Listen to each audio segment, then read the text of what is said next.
在之前我们曾经设计过的有关于物件的阴影效果，我们是利用了两个物件的重叠来产生一个阴影效果。但是呢，我们扣卓提供了一个夏洛式阴影工具，让我们方便的来产生物件阴影。我们开启这份档案呢，来加以练习。我们来点选这个物件，并且执行复制以及贴上，让它产生两个相同的物件，分别来介绍夏洛式阴影的一个效果。那我们现在回到工具箱，找到互动式夏洛式阴影工具，直接在物件身上呢来进行一个拖曳，这样的话呢就可以产生我们所需要的阴影效果了。这个阴影既然称为阴影，那当然呢它颜色的预设值是黑色。如果假设呢我们喜欢利用别的色彩来显示阴影效果的话，在属性列最后面我们就会有一个夏洛式阴影的一个色彩的设定，我们可以从中呢来挑选喜欢的一个色彩。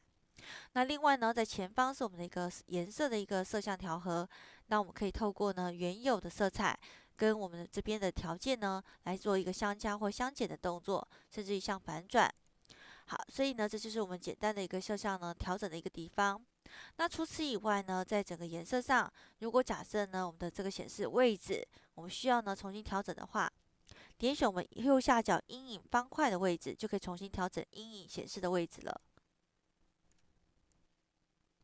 那另外呢，在中间的地方有一个滑杆，再往前推的话呢，我们的阴影呢的颜色会比较明显。那如果假设往后的话呢，我们的阴影颜色呢会变得比较淡。好，这是我们简单呢阴影设定的一个效果。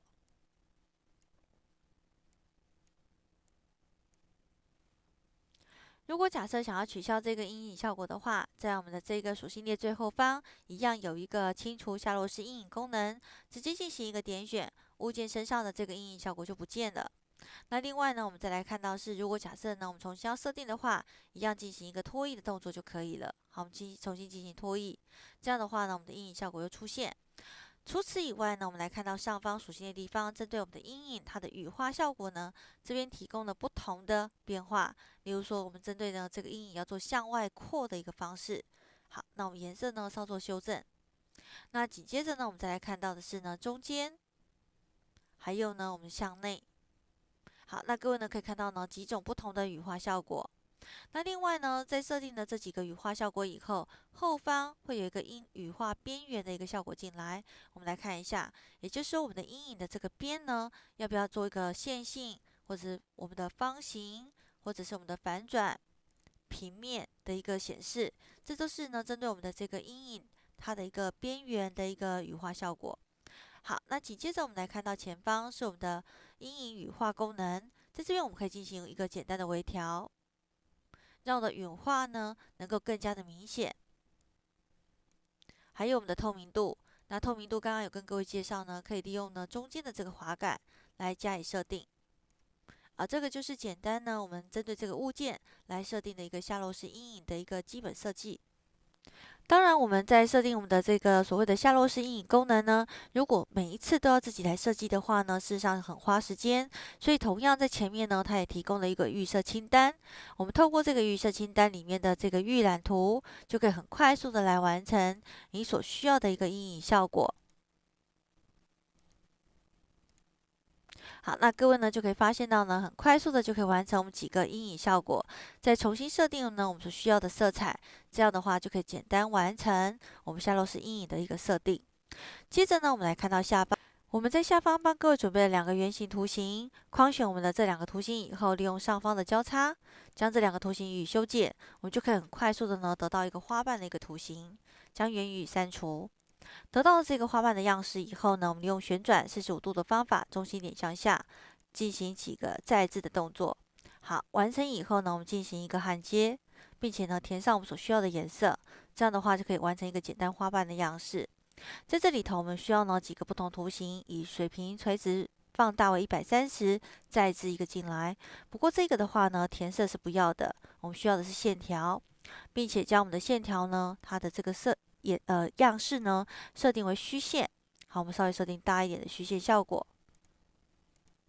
在线条的话呢，我们也稍微设定粗一点，让它的线条呢看得比较清楚。我们把它放大呢来观看一下。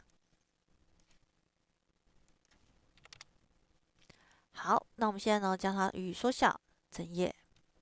这样的话呢，各位就可以更明显的看得到呢我们的线条的一个样式了。我们来点选这个小的物件，可是呢，从节点的显示上会发现到我们选到的是线段物件，我们必须要将它呢来进行一个呢送到最后层的一个方式，到图层的最后面。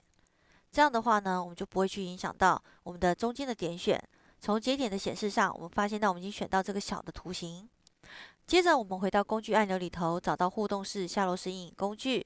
在这边，我们可以利用拖移的方法，先暂时拖移出我们所需要的一个阴影效果。在上方，我们找到呢我们的羽化方向，设定为向外的方式。好，那我们可以稍微呢做一个微调。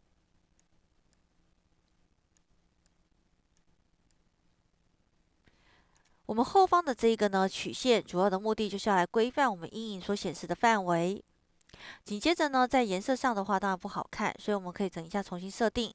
在这边，我们设定为反转方形，让它呢的阴影效果能够更厚实一点。在上方阴影的一个距离呢，可以重新设定一下，再把它加大。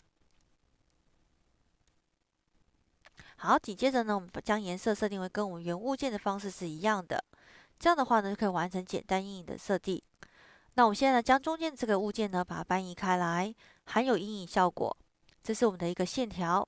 我们框选这个物件，好，并且呢，来执行排列里头，我们将这个阴影以及原物件分别把它打散。所以呢，阴影归阴影，那我们的物件呢归我们的物件了。那接着呢，针对这个物件呢，我们来可以重新设定一下它的线条、填色。好，那同样的呢，在这个地方我们设定为它的这个曲线呢为1，在线条样式呢设定为是虚线，并且将这3个物件呢重新的来重叠在一起。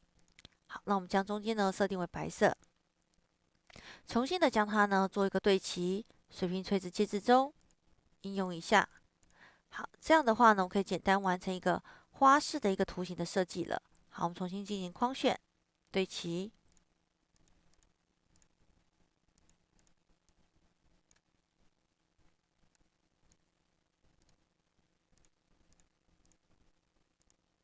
好，设定为群组，这样的话就可以简单完成。那我们紧接着将中间的花心跟花蕊把它补上。